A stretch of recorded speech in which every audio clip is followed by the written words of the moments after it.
وعلى آل سيدنا আসেন ভাইজান, যে কথা বলছিলাম 12 রবিউল আউয়াল শরীফ, সেই নবী পাকের পায়দায়েশের দিনকে কেন্দ্র করে আজকে এই দোয়ার মাহফিল আপনারা বড় কষ্ট করে করেছেন। আমরা সকলেই জানি এমন একটা নবীর উম্মত, যে নবীর উম্মত হওয়ার জন্য 1,24,000 মাতান্তর 2,24,000 পয়গম্বর আলাইহিস সালাম দের আমার আল্লাহ পাকের কাছে তিনারা আরজু করেছিলেন, ফরিয়াদ করেছিলেন, আল্লাহ পাক আপনি আমাদেরকে নবী না বানিয়ে, পয়গম্বর না বানিয়ে, আখেরি জামানার নবী, নূর নবী জনাবে মুহাম্মদুর রাসূলুল্লাহ সকলে বলেন সাল্লাল্লাহু আলাইহি ওয়াসাল্লামের উম্মত করে যদি পাঠাতেন, আমাদের জীবনটা বড় ধন্য হতো। জোরে বলুন সুবহানাল্লাহ। আমরা সেই নবীর উম্মত, বড় তকদিরওয়ালা, বড় নসিবওয়ালা, বড় বরকতপূর্ণ কপাল। কেন? আমরা এমন একটা নবী পেয়েছি, এমন একটা নবীর উম্মত, যার যে নবীকে না আল্লাহ সৃষ্টি করলে 18,000 মাখলুকাতকে আল্লাহ বানাতেন না, চাঁদ সূরাতকে বানাতেন না, পাহাড় পর্বতকে বানাতেন না, নদী সমুদ্র মহাসমুদ্র বানাতেন না, পাহাড় পর্বতকে বানাতেন না, 7 তরফ জমিন 7 তরফ আসমানকে বানাতেন না, আল্লাহ জান্নাত জাহান্নামও সৃষ্টি করতেন না। একমাত্র যা কিছু পেয়েছি আল্লাহ পাকে আমার সেই নবী পাকের ওসিলায়। জোরে বলুন সুবহানাল্লাহ। আমরা সেই নবীর উম্মত ভাইজান, তাহলে আমাদেরকে একটু সাবধানে চলতে হবে। কেন? আমার আল্লাহ পাকের কাছে আমার নবী পাক আরজু করেছিলেন, আল্লাহ পাক আপনি আমাদেরকে নবী না বানিয়ে, পয়গম্বর না বানিয়ে, আখেরি নবীর উম্মত করে যদি পাঠাতেন, আমাদের জীবনটা ধন্য হতো। এবং আমার আল্লাহ পাকের দরবারে আরজু করেছিলেন আমার নবী পাক, আল্লাহ পাক অন্যান্য নবী আলাইহিস সালামদের হায়াত বেশি ছিল, তাদের উম্মতদের ইবাদত বান্দেগি বেশি, কিন্তু আমার হায়াত কম, কিন্তু আমার উম্মতদের বয়স কম হবে। কেউ 30 বছর বয়সে চলে যাবে, কেউ 40 বছর বয়সে চলে যাবে, কেউ 50 বছর বয়সে চলে যাবে, কেউ 60 বছর বয়সে চলে যাবে। কিন্তু আপনার আগে যে পূর্বে নবীদের তাদের হায়াত বেশি, তাদের উম্মতদের হায়াত বেশি, তাদের ইবাদত বান্দেগি বেশি। আল্লাহ পাক আমার উম্মতদের হায়াত কম, বয়স কম, ইবাদত কম। আমার আল্লাহ পাক তখন বলেছিলেন, আমার হাবিব আপনি কোনো চিন্তা করবেন না, আপনার উম্মতরা বয়স কম হতে পারে, তাদের আমি বয়স কম দিতে পারি, কিন্তু আপনার ওই উম্মতদের বয়স কম, ইবাদত কম হোক, ওই কম ইবাদতের মর্যাদাটা অন্যান্য নবী আলাইহিস সালামদের থেকেও বেশি আমি মর্যাদা দেবো। জোরে বলুন, আর কি জোরে হবে না? আমরা সেই নবীর উম্মত, তাহলে আপনার আমার তকদিরটা ভাইজান কত বড়, নসিবটা কত বড়। আমরা পেয়েছি বড় নবী, আমরা পেয়েছি বড় পীর, আমরা পেয়েছি জামানার মুজাদ্দিদে জামান। তাহলে আপনার আমার ভাগ্যটা কত বড়। খালি একটু আমল করার দায়িত্ব, একটু যদি আমরা চলি ঠিক মতো, ইনশাআল্লাহ দুনিয়াও কোনো অসুবিধা হবে না, আখিরাতেও কোনো অসুবিধা হবে না। বলুন ইনশাআল্লাহ। আসেন, সেই 12 রবিউল আউয়াল শরীফের চাঁদ যখন আসমানে ভেসে ওঠে, আমরা সবাই জানি আলেম ওলামা ভাই সাহেবদের মুখে শুনে ওয়াজ মুখস্থ হয়ে গেছে কম বেশি, এখন মোবাইল খুললেই ওয়াজ, যার কারণে তো এখন ওয়াজ ভক্তি কমে গেছে।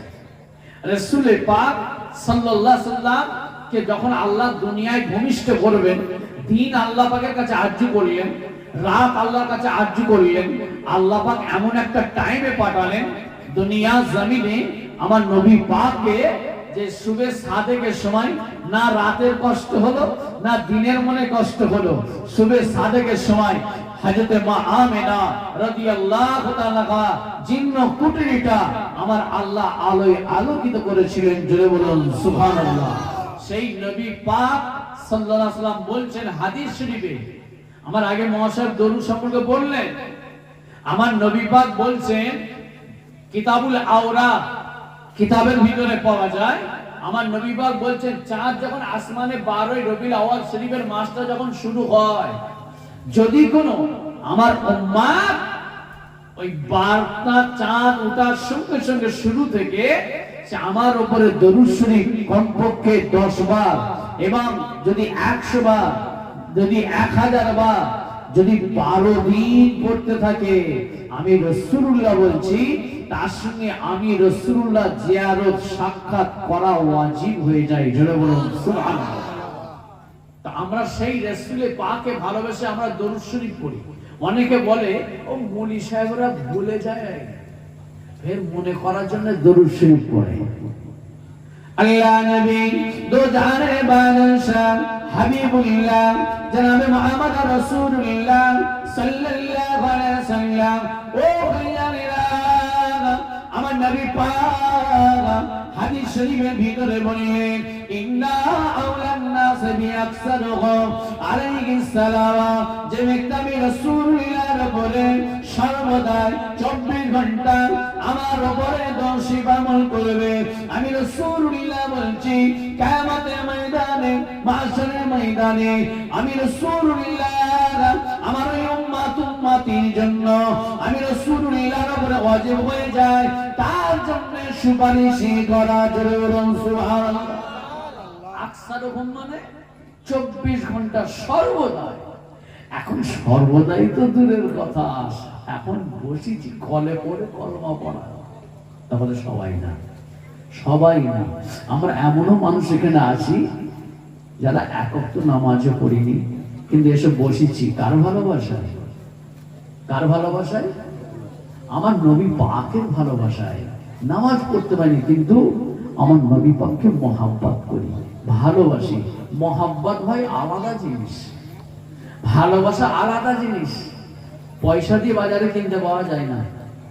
এটা আমার নবী পাকের ভালোবাসায় আমরা নামাজ পড়তে পারিনি, কিন্তু সে একদিন সে আমার ভাই নামাজ পড়বে ইনশাআল্লাহ।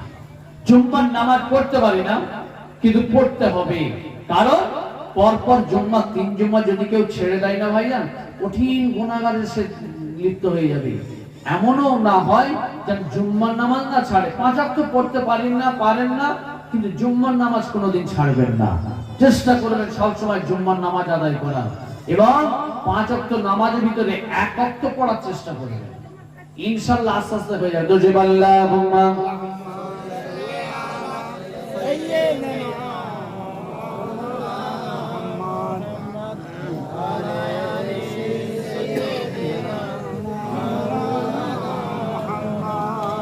আসেন রাসূলে পাকের হাদিস শরীফ তেলাওয়াত করেছি। এই 12 রবিউল আউয়াল শরীফ আমার নবী পাক সাল্লাল্লাহু আলাইহি ওয়াসাল্লাম মদিনার মসজিদে নববী শরীফে বসে আমার নবী পাক ওয়াজ করতেন। আচ্ছা, সর্বপ্রথম গোড়ার কথা আগে বলি। এই ঈদ মিলাদুন নবী সর্বপ্রথম কে করেছিলেন একটু বলবেন? ওয়াজ অনেক শুনছেন, ওয়াজ শুনতে শুনতে মাশাআল্লাহ 70 বছর, 80 বছর, 50 বছর, 60 বছর, 30 বছর বয়স হয়ে গেছে। এই ঈদে মিলাদুন নবী সর্বপ্রথম কে করেছিলেন? স্বয়ং আমার আল্লাহ পাক। জোরে বলুন সুবহানাল্লাহ। আর একটু জোরে হবে না? আরো চিল্লে বলেন। আমার আল্লাহ পাক করেছিলেন। কখন? আমার নবী পাককে পয়দা করার আগে। কোথায় লেখা আছে? শাহ ওলিউল্লাহ মুহাদ্দিস দেহলভী রাহমাতুল্লাহ আলাইহি মাদারিজুন নবুয়াত কিতাবের ভিতরে লিখছেন 11টা খণ্ড পাঠ করে 11টা খণ্ড